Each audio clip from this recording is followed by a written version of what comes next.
నమస్తే, welcome to editor analysis. కాపు పెద్ద ముద్రగడ పద్మనాభం గారు ఇక లేరు. కానీ ఆయన బ్రతికున్నప్పుడు అవనియండి, లేకపోతే ఇప్పుడు చనిపోయిన తర్వాత అవనియండి, చాలా చాలా అంశాలు, భావోద్వేగ అంశాలన్నీ కూడా ఒక్కొక్కటి వీడియోల రూపంలోనూ, ఆయన బ్రతికిన ఆ తీరు రూపంలోనూ వెలుగు చూస్తున్నాయి.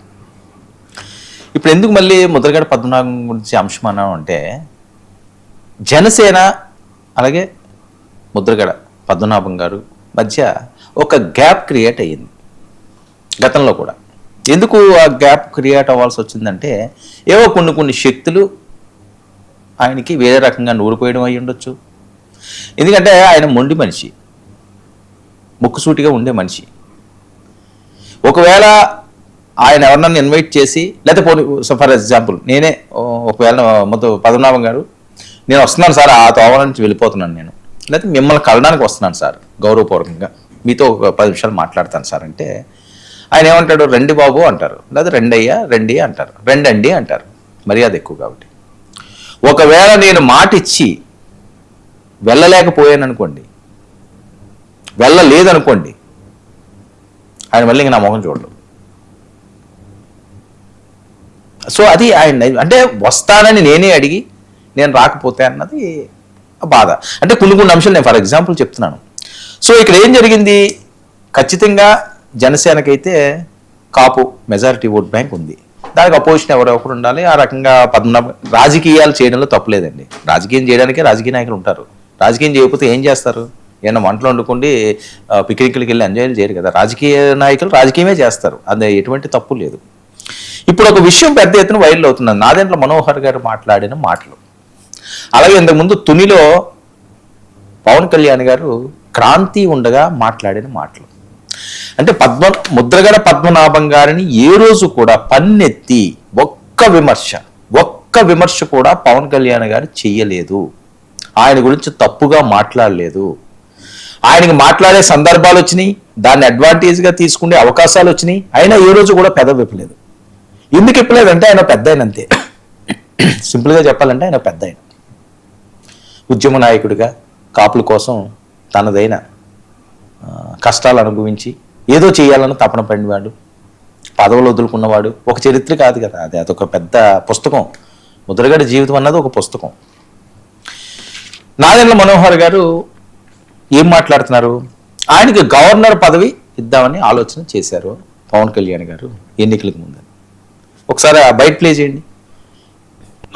పార్లమెంటు ఎన్నికలకు ముందు కొంతమంది పెద్దలు మన పార్టీలో పద్మనాభం గారిని సంప్రదించి పార్టీకి ఉపయోగపడతారు, మీరు కలిసి ప్రయాణం చేస్తే బాగుంటుందనే విషయం ప్రస్తావించినప్పుడు ఖచ్చితంగా మనం ప్రభుత్వం ఏర్పాటు చేయబోతున్నాం, పద్మనాభం గారికి జనసేన పార్టీ నుంచి మాట ఇవ్వండి, కూటమిలో భాగంగా అటు భారతీయ జనతా పార్టీ ఇటు తెలుగుదేశం పార్టీతో మనం కలిసి ప్రయాణం చేస్తున్నాం, తప్పకుండా ఆయనకి గవర్నర్ పదవి ఇచ్చే బాధ్యత తీసుకుంటాం మనం జనసేన పార్టీ నుంచి అని ఆ విషయం కూడా ఆ రోజు పవన్ కళ్యాణ్ గారు ప్రస్తావించింది నాకు గుర్తొచ్చి నేను మీ అందరితో పంచుకుంటున్నాను. కాబట్టి బాగా గుర్తు, ఎన్నికలకు ముందు కొంతమంది పెద్దలు మన పార్టీలో పద్మనాభం గారిని సంప్రదించి పార్టీకి ఉపయోగపడతారు, మీరు కలిసి ప్రయాణం.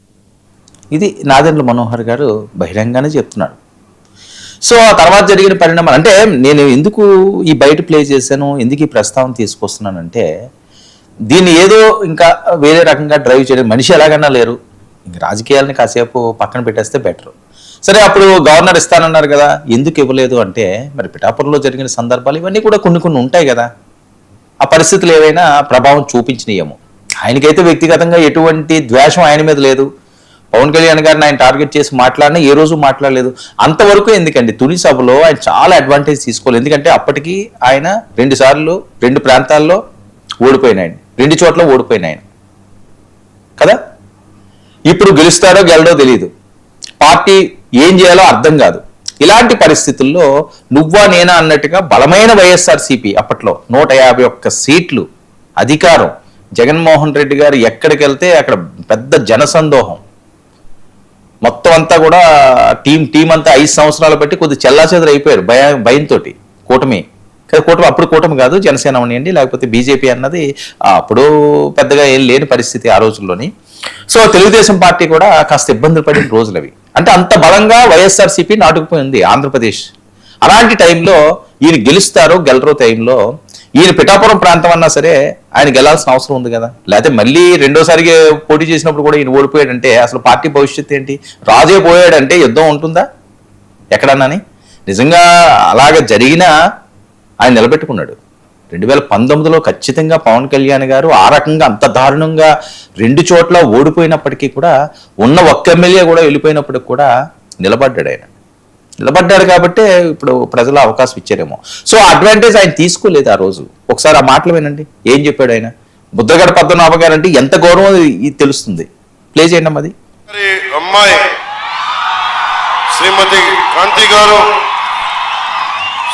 వారి అల్లుడు శ్రీ చందు గారు నాకు ఒకటే చెప్పారు ఈ రోజున.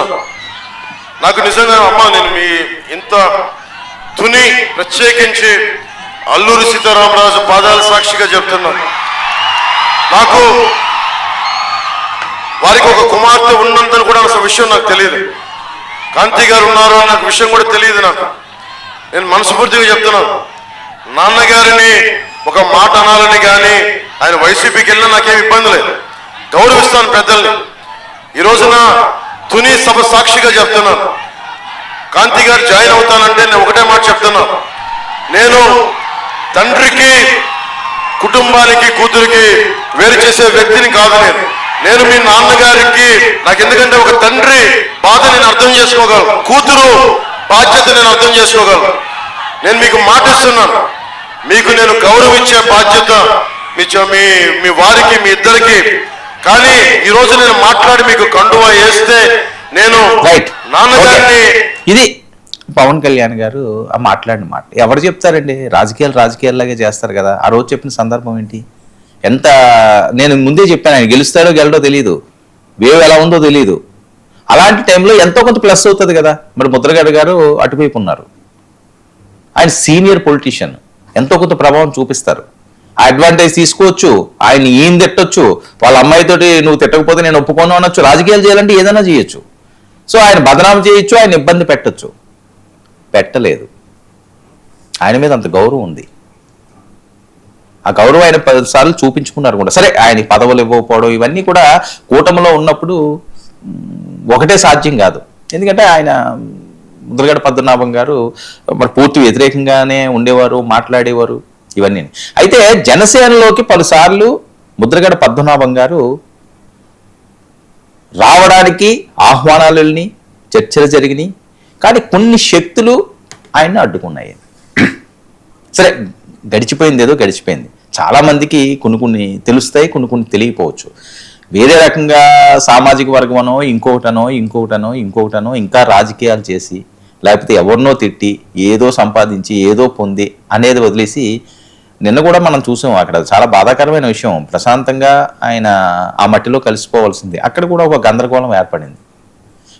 ఇంకా ఆయన ప్రశాంతంగా వదిలేద్దాం. వాళ్ళ కుటుంబ సభ్యులు ఉన్నారా, ఎవరు సపోర్ట్ చేస్తారో చేయండి, వాళ్ళని ఎమ్మెల్యేలు చేయండి, మినిస్టర్లు చేయండి, లేకపోతే ఎంపీలు చేయండి, ఎవరు కాదన్నారు. ఆయన మీద ఉన్న గౌరవం మీరు రాజకీయ నాయకులు చూపించుకోండి. ఇంకా దీన్ని రాజకీయాలు చేయొద్దు, ఎవరికో ఒకరికి ఆపాదించడం. ఇంకోటి ఇప్పుడు ఏంటంటే పవన్ కళ్యాణ్ గారు ఖచ్చితంగా ఆయన శస్త్రచికిత్స చేయించుకున్నారు కాబట్టి నేను అధికార లాంఛనాలతో కూడా చేయమని ఏవో ఆర్డర్స్ ఇచ్చారు. సరే వాళ్ళు వద్దనుకున్నారేమో కుటుంబ సభ్యులు, ఆయనకి ఇష్టం లేదో ముద్రగడ గారు చెప్పారు అని ఏదో రాశారు వీలునామాల ఆటల్లో అని ఏవో అన్నారు కాబట్టి సరే ఓకే, వాళ్ళ ఇష్టం, వాళ్ళు ఏం చేసుకుంటే అయిపోయింది. ఇంకా ఫైనల్గా ఏంటంటే అయిపోయింది, ఇంకేం లేదు. ఇప్పుడు ఎవరేం మాట్లాడుకున్నా ఎవరేం చేసినా అప్పుడు వాళ్ళు ఏం చేశారు వీళ్ళు ఏం చేశారని అది ఆయనకి ప్రశాంతత కావాలి. ఆయన యోగ నిద్రలో ఉన్నాడు. ఆ నిద్రను దయచేసి డిస్టర్బ్ చేయకండి. ఇప్పుడు దాకా డిస్టర్బ్డ్గానే ఉన్నాడు ఆయన. ఆయన ఏ రోజు ప్రశాంతంగా ఉన్న పరిస్థితి లేదు. ఏదో ఉద్యమాలను అవనో ఈవనో పాపం ఆ వయసులో కూడా ఆయన తాపత్రయపడేవాడు. వాళ్ళ కుటుంబాన్ని అండగా నిలబడండి. పవన్ కళ్యాణ్ గారు కూడా మరి కొద్దిగా చికిత్స ఇది అది ఆయన కొద్దిగా ఫ్రీ అయిన తర్వాత ఖచ్చితంగా కుటుంబాన్ని వెళ్ళి కలుస్తానంటున్నారు. కలనేయండి, దానికి ఎవరు అడ్డుపడిన అవసరం లేదు, లేదా ఇంకోటి చేయని అవసరం లేదు, రాజకీయాలు చేయని అవసరం లేదు. ఏదైనప్పటికీ కూడా ఒక గొప్ప వ్యక్తిని, నిజాయితీ పరుణ్ణి కోల్పోయారు. ఇంకెక్కడితోటి ఈ రాజకీయాలు ఆపి వేరే అంశాల మీద వేరే రకంగా వేరే వాళ్ళతోటి రాజకీయాలు ఎవరు